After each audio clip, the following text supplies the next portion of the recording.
Oh boy, ladies and gentlemen, this one's gonna be a doozy. The theme of today's episode, aside from following the 2024 Mets in the month of August, is embarrassing off-the-field moments and controversies in Mets history. And there are just so many. So many, in fact, that this is gonna have to be a two-parter. But first, as always, let's catch back up with our 2024 Mets for a little bit. The Mets are in a tight playoff race. We ended last month with them just barely on the outside looking in at the playoff picture. About 2 weeks later, that hasn't changed. They free fell a little bit, losing 2 out of 3 against the Angels to start the month, and then getting swept by the Mariners, and then losing another 2 out of 3 in Oakland. Those losses hurt and are a little scary, but we're not panicking just yet. The teams ahead of the Mets haven't done a whole lot just yet to separate themselves, and the teams behind the Mets haven't been able to take advantage of their losing. The Mets remain just 2 games back of Atlanta for the third wildcard spot. However, it's important to note that the Mets are also just a game and a half ahead of the Giants, and only 2 games ahead of the Cardinals. With just a month and a half remaining in the season, we are running out of time. Let's also check in with some of our Mets trade deadline acquisitions. Jesse Winker has been hitting decently well. In his time with the Mets so far, he's slashed .282, .300, .333. So basically, he's hit a lot of singles. Which, I mean, hey, bat-to-ball skills are always valuable, and a single is better than an out. Still, I think it's reasonable for us to expect more out of him. The Mets acquired him for his power and on-base skills, not just to hit singles. He's walked only once and has yet to hit a home run in a Mets uniform. Paul Blackburn made his first Mets start on August 2nd. He gave up 1 run over 6 innings and got the win. He had another strong start his next time out, giving up 1 run over 5 innings and getting another win, but then had a blow-up start against Oakland, giving up 6 over 4 innings. But that's okay. The Mets acquired Blackburn to eat innings, and he's doing that. The biggest quantity of players the Mets added at the deadline was to their bullpen. Since he's been with the team, Phil Maton has settled in nicely, pitching to a 2.19 ERA in 13 appearances. Stanek and Brazoban, however, have struggled a bit more. Brazoban has a 4.91 ERA with the Mets, but that's mostly been a result of 1 appearance against the Angels where he gave up 3 runs. Stanek has been even worse, with a Mets ERA of 10.5. I mentioned last episode that he had a rough appearance against Atlanta where he gave up 3 runs. Well, he was also tagged with 4 earned runs to his former team, the Mariners, in a 12-1 loss. In terms of our other Metsies, well, I can't complain about the pitching. The starting staff has overperformed immensely this season. We'll just need them to continue their momentum as the Mets push for a wild card. Unfortunately, I can complain about players like Francisco Alvarez and Brandon Nimmo, who have been slumping hard in the second half. On the opposite end of the spectrum, Jeff McNeil is still hot as ever. Since the All-Star break, he's slashing .310, .355, .631 with 6 home runs in just 25 games. In the previous 88 games before then, he hit just 5 home runs. This Mets team is different when McNeil is on fire. It's also no secret that Lindor got off to a slow start this season. He does that pretty much every year. But the one thing I failed to mention is that back on May 18th, manager Carlos Mendoza moved Lindor to the leadoff spot in the lineup for the first time. From then till now, Lindor has slashed .300, .373, .519 in 77 games. Like Vientos' breakout around that time and Iglesias' hitting and singing prowess, he too has been a big catalyst for the Mets' success. Lindor and McNeil are 2 of the biggest threats in the Mets lineup right now. They also have an interesting history between them. It's May 7th, 2021, 7th inning. Arizona up by 2 at Citi Field. There's a commotion in the Mets dugout as the SNY broadcast catches first Conforto and Smith, followed by VR, Alonso, and others, running down the dugout steps hurriedly into the clubhouse. It soon becomes clear that whatever was going on down there had to have involved Jeff McNeil and Francisco Lindor. The Mets won that game in extras, and in the post-game presser, when questioned about the incident, Lindor claimed that he and Jeff McNeil were arguing about whether or not they had seen a rat or a raccoon in the clubhouse. Apparently, the argument got out of hand, hence the entire team emptying the dugout to follow them. but there was ultimately no hard feelings. McNeil corroborated Lindor's story, saying that he had even thought the animal in question may have been a possum. Of course, that was a total load of bullshit. Tension had been brewing between Lindor and McNeil for weeks up to that point. As the team's two starting middle infielders, communication between these two players is incredibly important, since they are generally responsible for turning double plays on ground balls. 2 weeks before the incident, Jeff McNeil had ignored manager Luis Rojas' defensive shifts during a series against the Cubs at Wrigley. He also apparently would brush off or ignore Lindor whenever he tried to tell him where he should be positioned. Lindor gradually became fed up with it, and when McNeil had another positioning miscue during that May 7th game, Lindor lost his shit. Yes, Mr. Smile himself, the ever-cheerful Francisco Lindor, allegedly grabbed Jeff McNeil by the throat and pinned him against the wall of the clubhouse during their argument. The full story didn't come out till November, but I think everyone knew that the rat or raccoon thing was baloney. Lindor and McNeil actually didn't play much together that season after that incident. Both of them spent time on the injured list while the other was healthy, and once the team acquired Javier Baez, they moved McNeil to the outfield. The double-play duo would find themselves at the center of more speculation and controversy after the 2022 season. In the beginning of that season, Lindor had said that he would buy Jeff McNeil a car if he won the 2022 batting title, seemingly indicated that they had let bygones be bygones and put everything behind them. Well, McNeil did in fact win the 2022 batting title, and McNeil and Mets fans alike waited, and waited, and waited some more for Lindor to follow through on his promise. The longer everyone waited, the more people speculated that maybe all was not well between the two. Thankfully, that notion was finally put to rest when Lindor bought McNeil a Ford Bronco in November 2023. There has been no indication since then that there is any bad blood between the two. But for a while there, you really had to wonder. That was not the only controversy the Mets faced in 2021. It's the evening of August 30th. Amidst the Mets season spiraling out of control, owner Steve Cohen is hosting a team charity event at his Connecticut home. Many of the Mets staff and players are in attendance, including manager Luis Rojas, GM Zach Scott, as well as Javier Baez and Francisco Lindor. In fact, it was at this event that Cohen planned to speak with Baez and Lindor about the thumbs down incident for the first time since it had happened. But that's not what we're talking about here.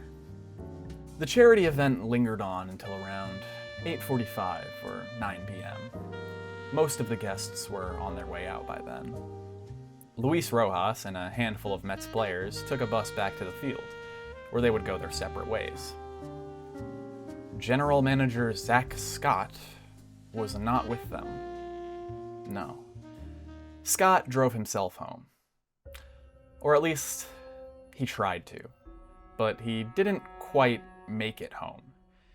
He was found in White Plains, New York, fast asleep, in his 2018 Toyota SUV, by White Plains police officers. Scott refused a breathalyzer, but he failed his field sobriety test and was subsequently arrested for DUI. 2 months later, after the Mets' collapse was set in stone, Scott was fired. He was already on administrative leave following the arrest.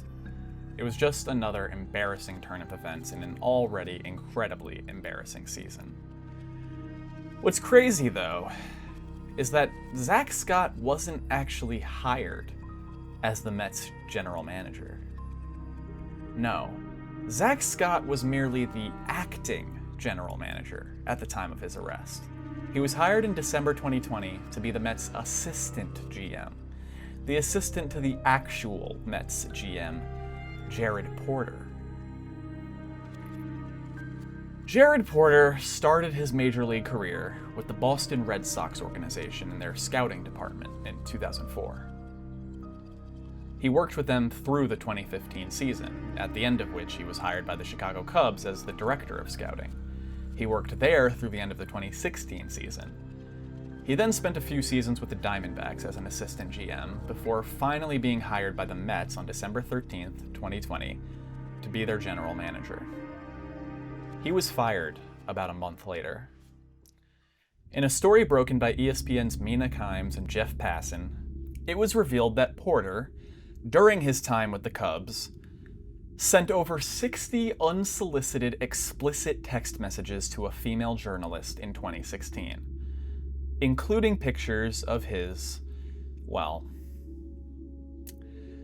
The journalist and Porter had a brief exchange, purely professional and baseball related, before Porter sent his barrage of lewd messages and pictures. She never responded to any of them, until the 60-second one, where she just asked him to stop. Shortly after, she left journalism altogether, largely because of this incident. When ESPN reached out to Porter, he confirmed that the texts were real, but denied that the photos were. He then declined to comment any further on the matter. The Mets fired him the next day. Zach Scott, hired less than a month ago as the assistant GM, immediately took on the responsibility of acting GM. And, well, we know how that went.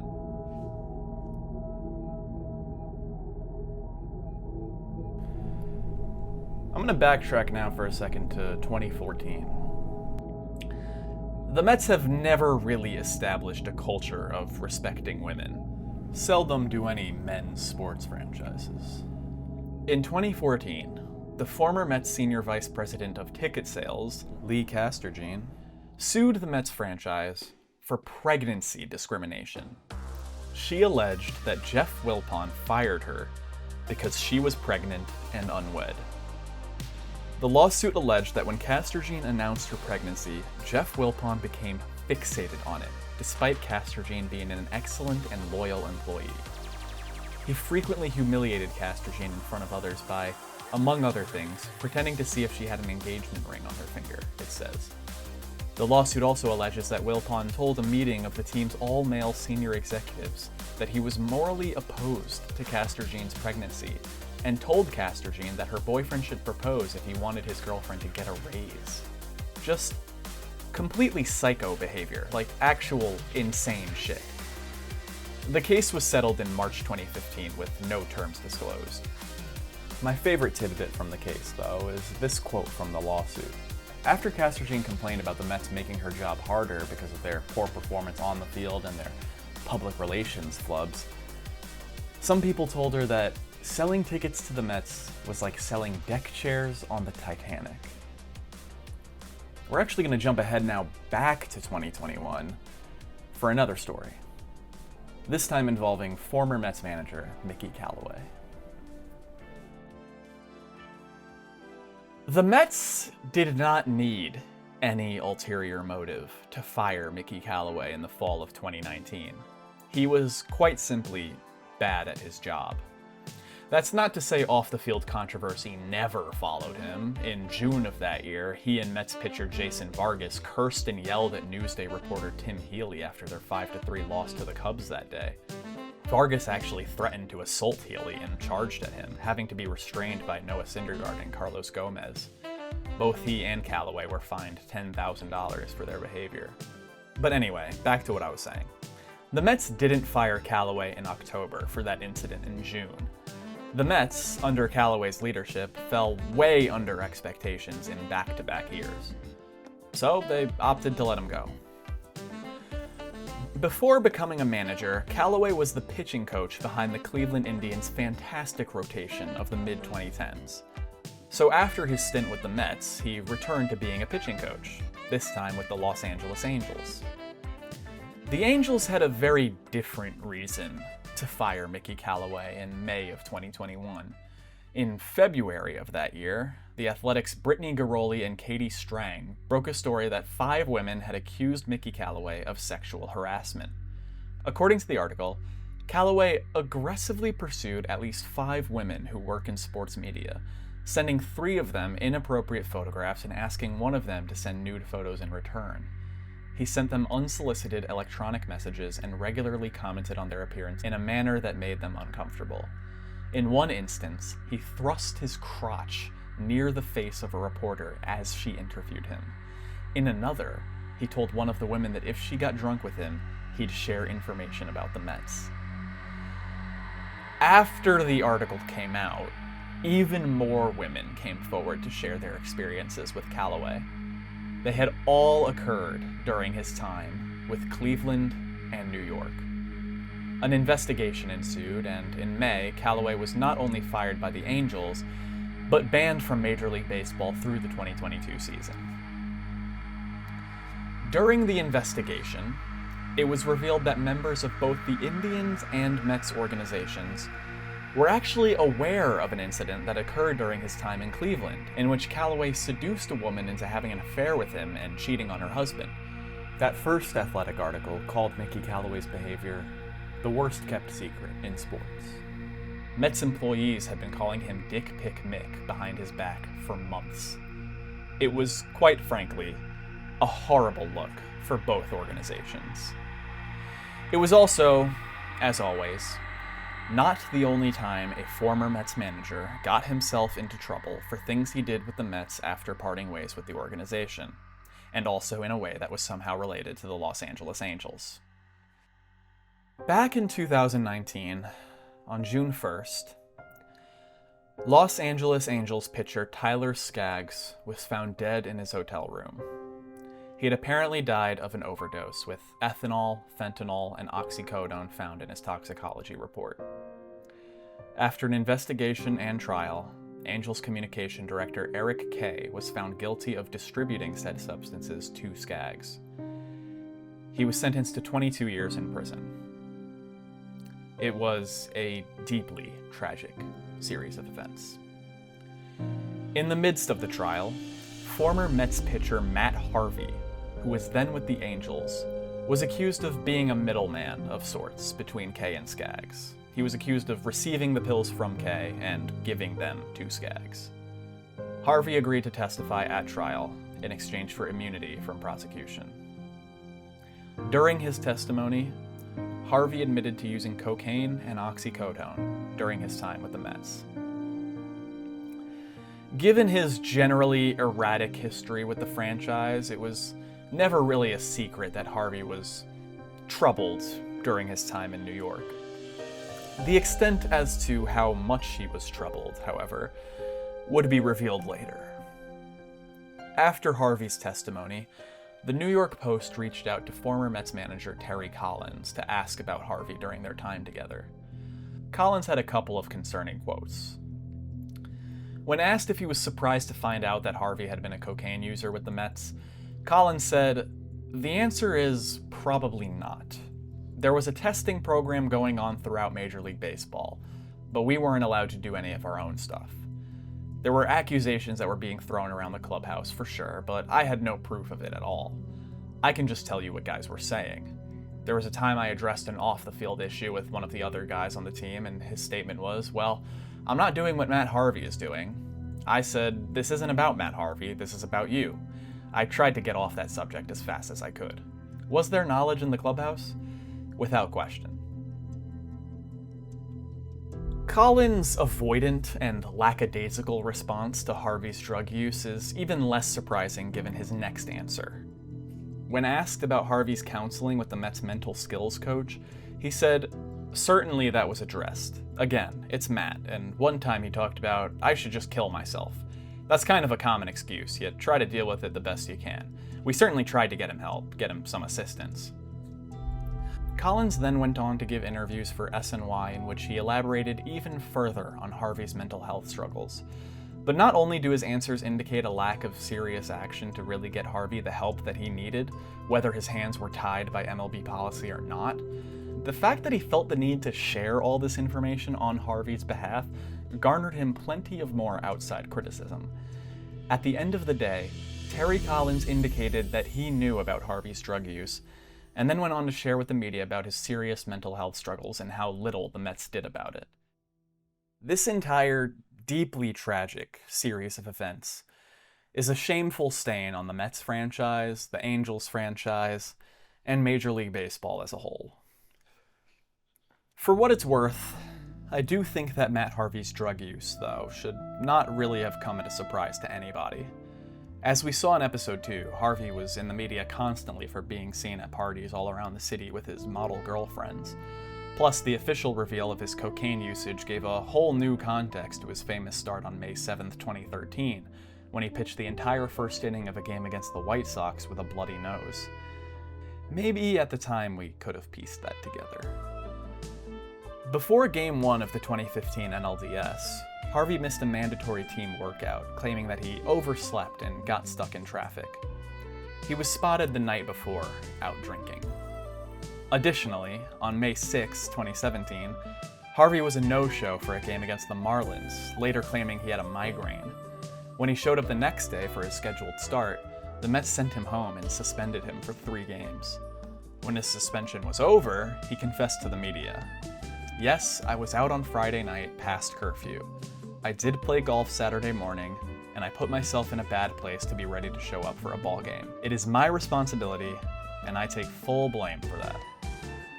A source told the New York Post that Harvey was driven to this late-night bender due to seeing pictures of his ex-girlfriend Adriana Lima out with her previous ex-boyfriend, New England Patriots wide receiver Julian Edelman. A depressed Matt Harvey partied until 4 a.m. To make matters worse, allegedly before his golf game Saturday morning, Lima and Harvey spoke on the phone together, and that conversation made him even more upset. So he blew off the Mets game that day and was promptly suspended. So yeah, maybe we could have seen this coming. Geez, I really started this episode out on a depressing note. Sorry about that for all the heavy stuff back to back to back. Let me give you guys a quick palate cleanser. There'll be more heavy stuff later. The day before Matt Harvey missed that Saturday game, on Friday, May 5th, the Mets beat the Marlins 8-7. It was a particularly great game from first baseman TJ Rivera, who hit his first home run of the season in the first inning, and then hit a game-tying 2 RBI double in the 7th. A lot of teams have some kind of thing they do for a player when they have a particularly significant impact on a game. It often varies for a team season to season, but as an example, a common tradition is to give the player who performed best a game ball.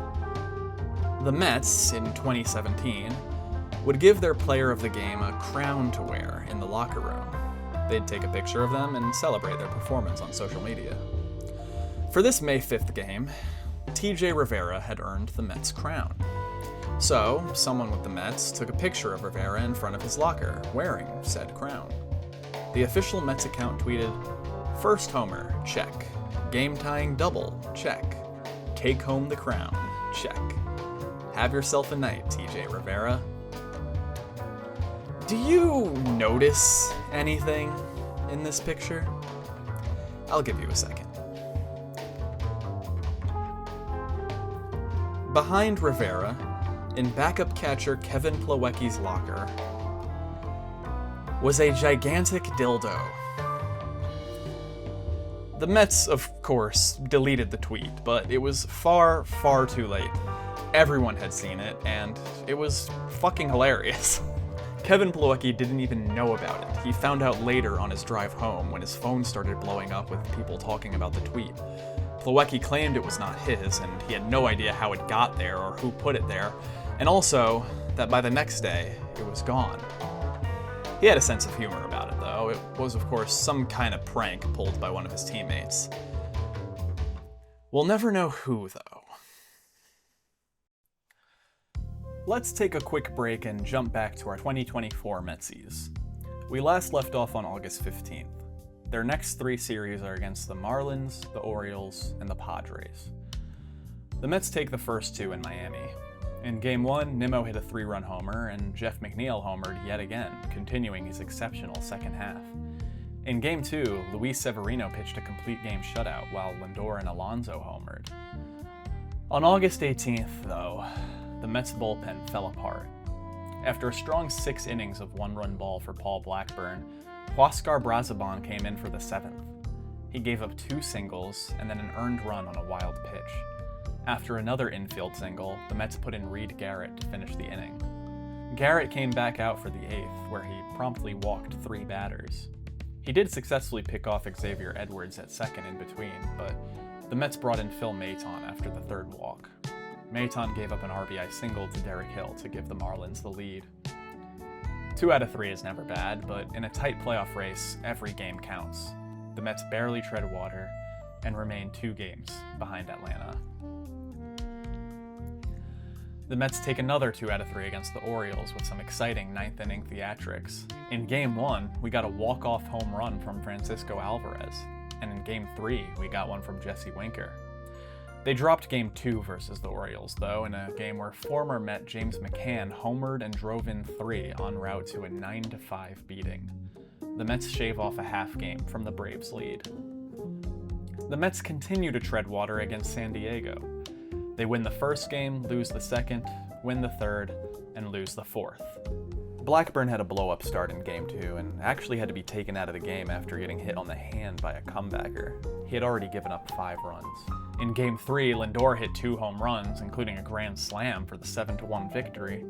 But in Game 4, the Mets bullpen once again fell apart. After 6 strong innings of no-run ball from Jose Quintana, Jose Butto gave up a 2-run homer in the 8th, tying the game at 2-2. Then, in the 9th, Edwin Diaz gave up the walk-off to Jackson Merrill. The Mets settle for a series split and drop to 2.5 games back of Atlanta. In 10 games, the Mets have gone 6-4, a perfectly respectable record. Yet they actually lost a half game in the standings to the Braves. At this point, all you can hope is that the Mets hang around long enough to go on a meaningful run in September. Treading water just isn't good enough this late in the season. I'm going to take it back now all the way to the 60s Mets. Those teams, especially the early 60s Mets, were, of course, horrible. We've established this. But they weren't really horrible in a frustrating way, like, say, the late 70s Mets or the early 90s Mets. They didn't have any expectations to fall short on. Most fans were just happy to have National League Baseball back in New York. They accepted pretty much the bare minimum. In fact, the suck part was really a part of the appeal and the charm of those teams. Let's go to 1966.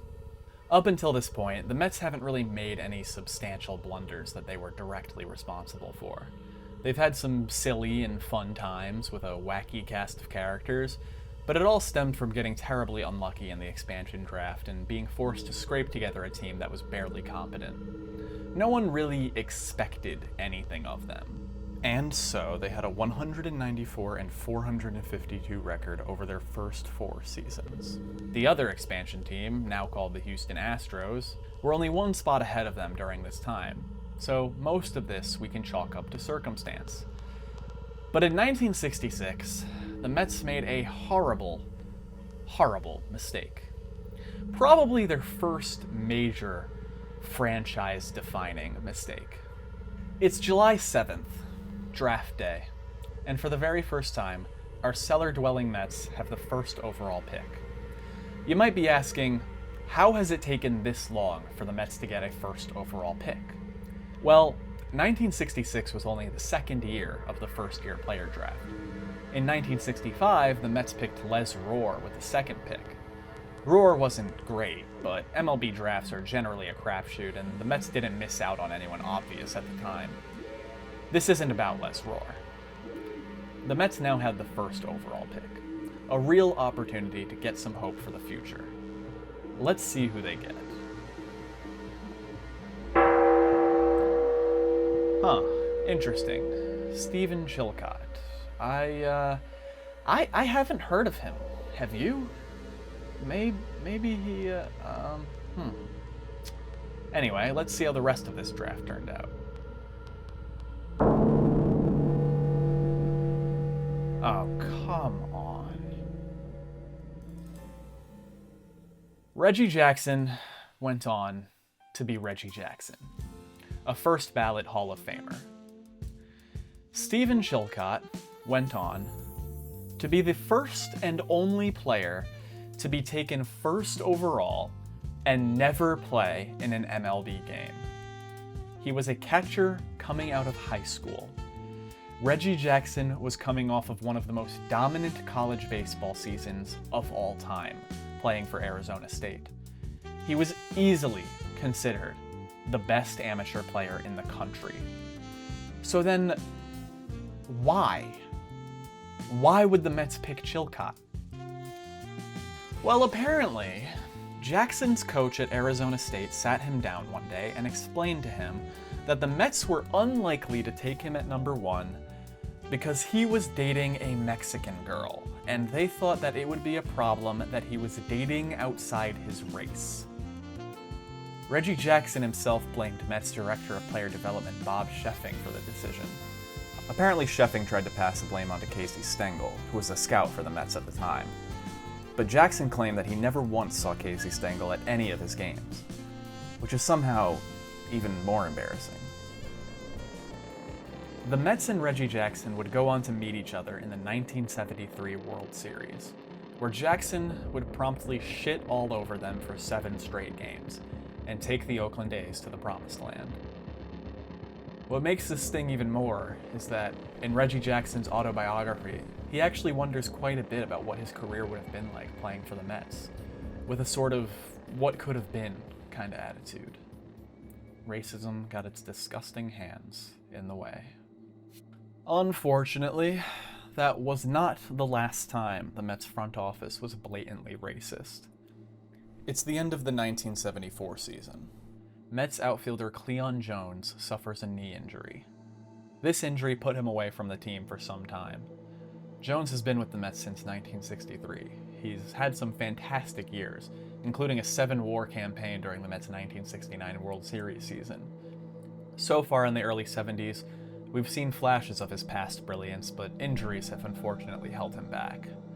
May 4th, 5 a.m. Cleon Jones is arrested in St. Petersburg, Florida, for indecent exposure. He was caught asleep in a van with a 21-year-old girl named Sharon Ann Sabal, who was charged with possession of marijuana. Jones would go on to explain that he was only giving Miss Sabal a ride home when his van ran out of gas, and he fell asleep while waiting for help. The charges were eventually dropped. However, our old friend, Mets chairman M. Donald Grant, was outraged at the incident and fined Jones $2,000, 4 times as much any other player had ever been fined. Grant also forced Jones to make a public apology to the media, his teammates, and his own wife, whom Grant demanded be at his side during the apology. The entire situation was just as bizarre as it was extremely embarrassing, and reeked of racial motivation to vilify Jones. The arrest itself seemed racially motivated, as it later came out that the indecent exposure in question was merely the fact that Jones didn't have shoes on.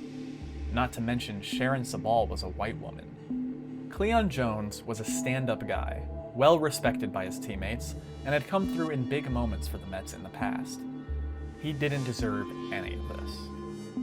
It only got worse, as when Jones returned to the team, Grant ordered that his playing time be restricted. Jones was now relegated to the bench, with occasional pinch-hitting opportunities. He couldn't get into a rhythm all season, and hit for a very uncharacteristic .240. Later, he reached a breaking point and got into an argument with manager Yogi Berra. After that, he was immediately released from the team. It sends a horrible message to other players and the fans when someone who gave their all for your franchise is treated so horribly in the end. But that's exactly what happened to Cleon Jones, and serves as another unfortunate example of Mets front office racism, as well as M. Donald Grant just being a total asshole. We've already discussed M. Donald Grant and how he ran the Mets into the ground in the 1970s with the Seaver and Kingman trades, turning Shea Stadium into Grant's tomb. They finished in last place every season from 1977 to 1979. By 79, Mets attendance fell to an all-time low, with only 788,905 fans coming out all season. In the early 1970s, the Mets had led all of baseball in attendance. This was a massive drop-off. And, at their absolute lowest, it was now that the mistakes of the Mets' past were manifesting all around them in these late 1970s seasons. Reggie Jackson was now winning World Series MVPs with the Crossboro Yankees. Nolan Ryan was now a generational pitcher and had thrown 4 no-hitters. Tom Seaver was doing Tom Seaver things, and in 1978 he pitched his first career no-hitter for the Cincinnati Reds. Amos Otis was still great, and in 1980 would go on to play incredibly well in the World Series against the Phillies. Former Mets pitcher Tug McGraw, however, would also have a great run, helping the Phillies close out games and take the championship home that year. At the end of 1978, the Mets traded Jerry Koosman. He had been with the team since 1967 and was the Mets' number 2 pitcher for much of that time behind Seaver. Now, Ed Kranepool was the last remaining New York Met from the 1969 Miracle team. He retired at the end of the 1979 season. The Mets needed a change, desperately. Rumors had been swirling for months now that Lorinda DeRoulet and the rest of the Paysons were looking to sell the team. DeRoulet denied these rumors consistently, but on January 24th, she sold the Mets to Nelson Doubleday Jr. and Fred Wilpon. Doubleday Jr. was a publishing magnate, the owner and CEOs of his family's Doubleday and Company. Fred Wilpon was the co-founder and chairman of the board for Sterling Equities Inc., a real estate development company. Together, they each bought 50% of the Mets for $21.1 million total. Wilpon and Doubleday Jr. left nearly all day-to-day decisions to their newly hired GM Frank Cashin. They wanted to involve themselves as little as possible. Cashin got to work immediately. One of the first moves they made was actually hiring a PR firm. Early in 1980, Cashin hired Della Femina Travisano and Partners. The firm came up with a series of TV commercials, as well as a new motto for the 1980 season: "The magic is back." Going into the 1980s, there was no way around it. The team was still bad. But with new ownership, Mets fans were booming with excitement. The Mets, over the next few years, slowly began putting the pieces together that would eventually become the 1986 World Series winners. With the first overall pick in the 1980 draft, the Mets selected power-hitting outfielder Darryl Strawberry. Then they drafted Doc Gooden in 1982 and also traded for Ron Darling. In 1983, they acquired former MVP Keith Hernandez. And in 1985, they got their missing piece that really put them over the top: Montreal Expos catcher Gary Carter. But I'm not here right now to talk about what exactly made this team so good. I'm here to talk about their reputation. The 1986 Mets were the villains of the baseball world. They were a team of alcoholics and drug abusers and gamblers and womanizers, aside from a select few: Mookie Wilson, Gary Carter, and actually even Keith Hernandez was allegedly drug-free during his time with the 86 Mets. The height of his cocaine usage was really with the St. Louis Cardinals. But almost everyone else were heavy partiers, and naturally, they were in the media constantly for their shenanigans.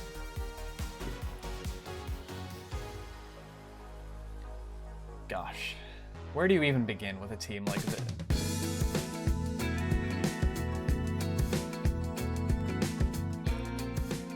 On just the second day of the 1986 season, the New York Mets recorded "Get Metsmerized," a rap song. I really wanted to include a snippet of it in this video, but for copyright reasons, I don't think I can.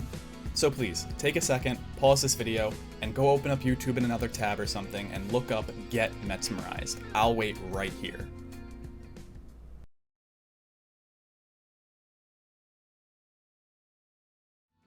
Sorry to put you through that.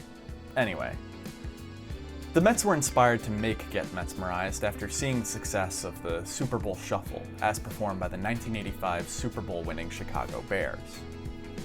Apparently, it was all George Foster's idea. The Mets acquired former NL MVP George Foster from the Cincinnati Reds on February 10, 1982. He had just come off a great 1981 season in which he finished third in MVP voting, but his relationship with the Reds soured when they refused to extend him for the 5-year deal he was looking for. The Mets then jumped at the chance, trading for him and immediately extending him for 5 years, $10 million. Foster talked a lot of shit and got the Mets faithful hyped, warning that the planes coming out of nearby LaGuardia Airport better not fly too low. Unfortunately, he was an immediate disappointment, slashing 171, 263, 329 in April on his way to a campaign in which he produced an uncharacteristically low 13 home runs total. This was not the George Foster the Mets signed up for. From 1982 to 1985, Foster slashed 255, 309, 421, and averaged 21 homers per season. Not bad by any means, but not the type of production you're supposed to pay a premium for. Anyway, back to the song. Foster had already garnered a reputation for get-rich-quick schemes, even allegedly selling fake polo shirts out of Shea Stadium in 1985.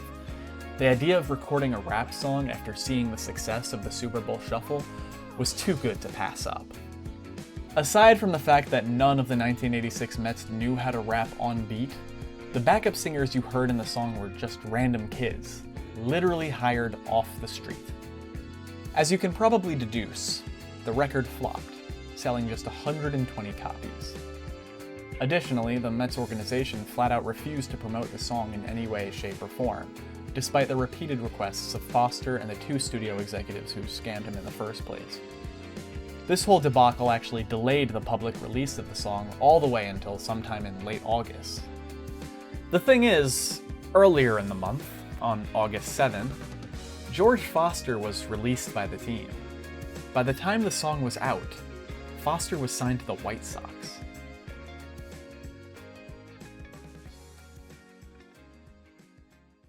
The Mets got into a lot of fights during the 1986 season. Ray Knight duked it out with Tom Niedenfuhr and Eric Davis, Strawberry with David Palmer. However, their most notable fight came off the field.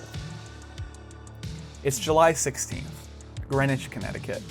Valerie Tuffle, the wife of Mets second baseman Tim Tuffle, has just given birth to a baby boy.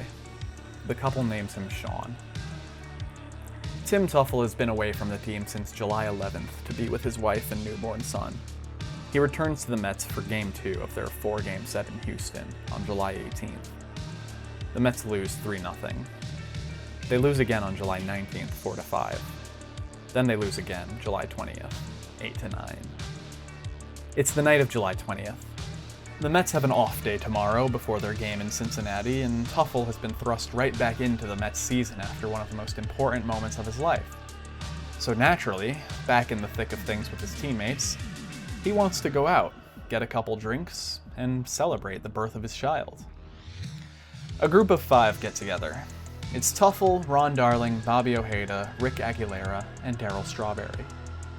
Bobby Ojeda suggests a bar called Cooters. It's uptown, by Larchmont and St. George's Place if you're familiar with Houston neighborhoods. It also doesn't exist anymore. Now, in true Houston fashion, it's a parking lot. But anyway, as I was saying, Bobby Ojeda suggests this bar, Cooters, and at the very mention of this name, relief pitcher Doug Sisk cringes. See, 2 years prior, Doug Sisk was arrested for no reason in this very bar.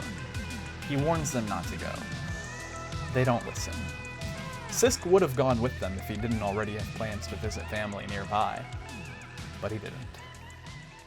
So the 5 of them head out to Cooters. Tim Tuffle was not a heavy drinker. He'd have a couple drinks out with his buddies every now and then, but he wasn't really a rowdy personality like the rest of the Mets.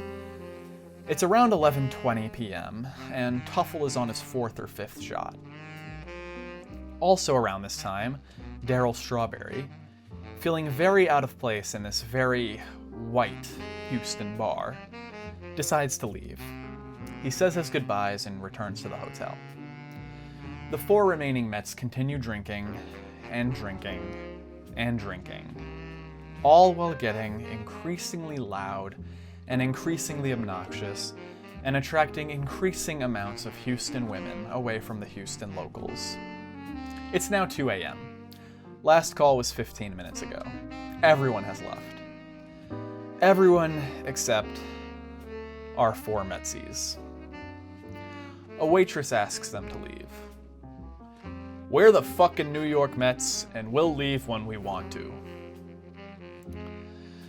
The two cops hired by Cooters for security that night are brought inside. Their authoritative presence ultimately convinces the Mets to leave. Darling and Aguilera go to the bathroom while Ojeda and Tuffle walk outside. Tuffle, unfortunately, made the mistake of bringing his beer outside with him. The officers told him that was against the law. Tuffle told the officers to fuck off. Tuffle proceeded to get the shit kicked out of him by these police officers. After hearing the commotion, Darling came running outside to intervene, where he also got the shit kicked out of him by these police officers. Tuffle was pinned down with his arms twisted behind his back, and Darling was thrown through a glass sign. Both were charged with aggravated assault of a police officer. Aguilera and Ojeda, who were really just watching everything go down, were charged with hindering an arrest. The four Mets spent the night in jail. Tuffle, Ojeda, and Darling in a private holding cell, and Rick Aguilera in general population for some reason. They were bailed out in the morning by team equipment manager Charlie Samuels, who had waited all night outside on the jailhouse steps. Soon after the event, Cooters started selling t-shirts that read "Houston Police 4, Mets 0. And 6 months later, those four Mets had to return to Houston to stand trial. Fortunately, their lawyer, Dick DeGuerin, was able to get Ojeda and Aguilera's charges dismissed, and Darling and Tuffle's felony charges dropped down to misdemeanors.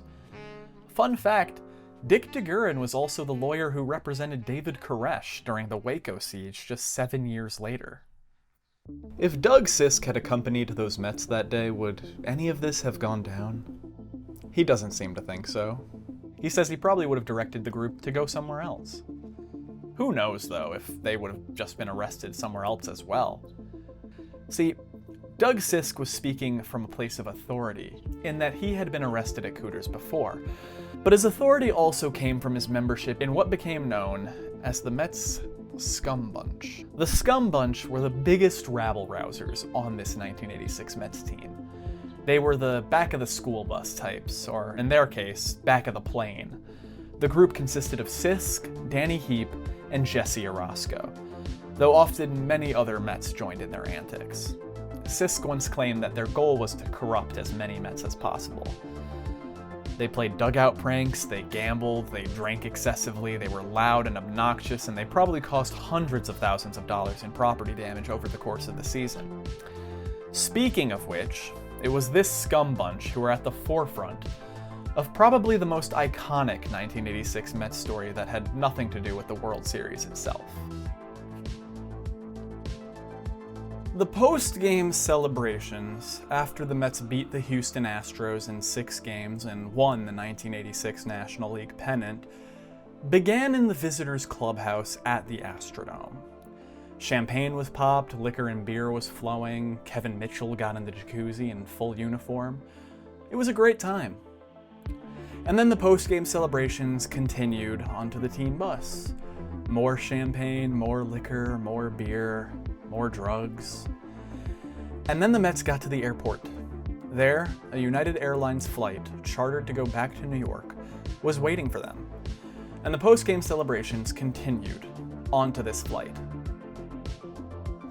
It had long been Frank Cashin's policy that wives were not allowed on team flights. He thought of them as a distraction.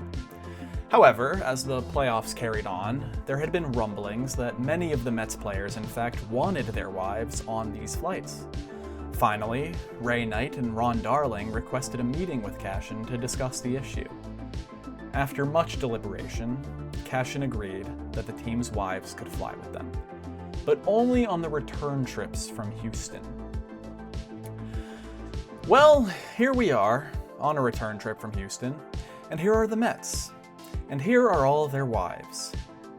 The 1986 Mets had partied on airplanes before, pretty much all season, actually.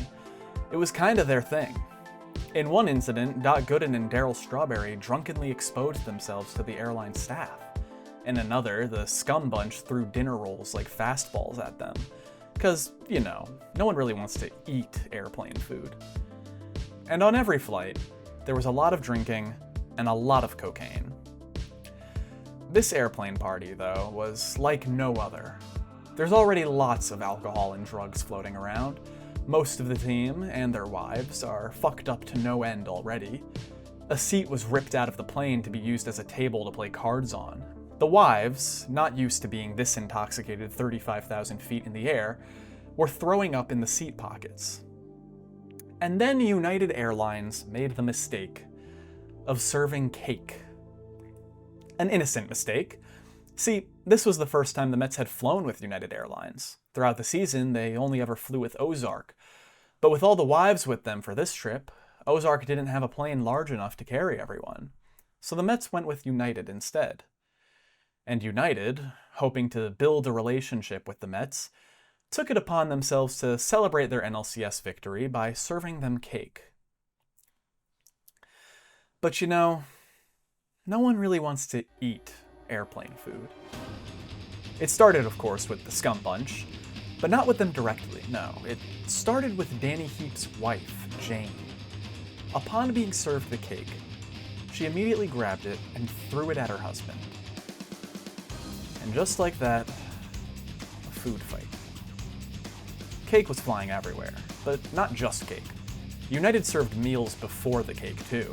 Now, salad and pasta was flying through the air as well. Bottles of champagne were being tossed. More seats were being ripped out and tossed. It was all-out mayhem. The Mets land at LaGuardia at about 4 a.m., and the inside of the plane looks like a war zone. One by one, the disarrayed Mets and their wives, covered head to toe in cake and green beans and peas and vomit, exited the plane onto the tarmac, where they were met by hundreds of fans waiting for them. The tone in the air was utter shock more than anything. Imagine being a fan, getting up early as hell in the morning to see if you can catch a glimpse of Mookie or Doc or Keith as they come back home from their NLCS victory. If you're less than 20 years old, you probably don't even remember the 1969 World Series. This is the best the Mets have ever been in your lifetime. And you get to the airport, probably at 3 a.m. or something, to give yourself time to shuffle in and wait for the plane. And you wait there for an hour, and the Mets finally come. And you see the most fucked up, disgusting, smelly group of people you've ever seen in your life. Just absolutely unreal. The next day, Frank Cashin gives manager Davey Johnson a bill for $7,500 from United Airlines. Johnson rips it up and says, "We just won you a fucking pennant. You pay for it."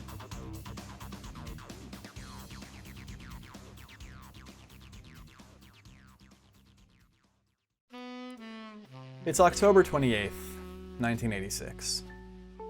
Last night, the New York Mets won the World Series in 7 games against the Boston Red Sox. They partied, as they always do, and this time their escapades took them to a club in Long Island.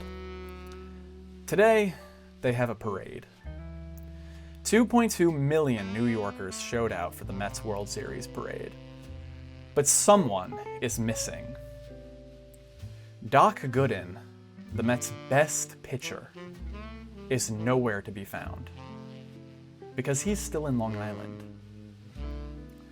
Gooden was a heavy cocaine user. On his way to the club last night, he asked his dealer to meet him there. He partied with the rest of the team, but at some point in the early morning, he left the club to go to his dealer's apartment. There, he drank and did more and more coke for hours. I got time, he thought to himself. I'll leave in another hour. And now Doc Gooden is still here, drinking and doing drugs, and watching the parade on TV. Later on, he told everyone he overslept, but the truth came out in his memoir years later. There was always suspicion, though. In spring training 1987, Gooden tested positive for cocaine and had to begin the season in a rehab center. After another failed drug test in 1995, his last year with the Mets, he was suspended for the entire season. It was truly a tragedy. Gooden was 21 years old in 1986. In his first 3 years in the bigs, he had a 2.28 ERA. from 1987 to 1994, his age 22 to 29 seasons, his ERA was 3.52. Drug usage really derailed the 1986 Mets. Darryl Strawberry also struggled with cocaine and crack addiction into the early 2000s. Both he and Gooden are sober now and seem to be doing much better. This year, after far too long, the Mets retired both of their numbers. The Mets finish up August with a series against the Arizona Diamondbacks and 2 games against the White Sox. And they finish strong.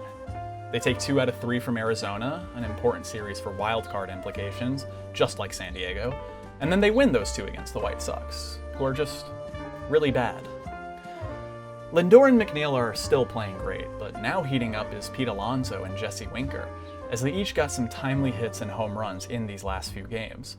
And Jose Iglesias had an incredibly clutch RBI base hit in Game 3 against the D-backs. The only thing to be concerned about right now is still the bullpen. The Mets' only loss in this stretch, in Game 2 against the D-backs, came at the expense of a grand slam by Corbin Carroll, given up by Edwin Diaz. It's tough to be confident in really anyone back there at the moment. Unfortunately for the Mets, the Atlanta Braves are still playing out of their minds. Despite going 4-1 over these past 5, the Mets remain 2 games back of the Braves in the standings. Arizona, San Diego, and Atlanta are still, at this moment, the National League wildcard teams. You can only control what's in front of you, so the Mets just have to keep winning and keep hoping the Braves will eventually skid. But time is running out. Now, at the end of August, there's just 1 month left in the season.